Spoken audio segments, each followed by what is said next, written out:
श्री ललिता देव्यै नमः। श्री ललिता सहस्रनाम स्तोत्रम् ध्यानम्। अरुणां करुणातरङ्गिताक्षीं धृतपाशाङ्कुशपुष्पबाणचापाम् अणिमाधिविरावृतां मयूखैः अहमित्येव विभावये भवानी।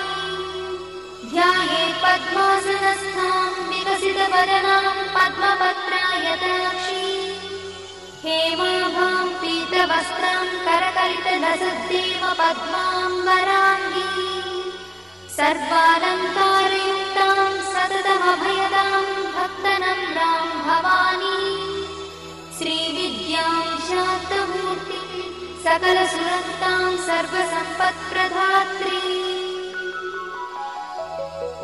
श्रीमाता श्रीमहाराज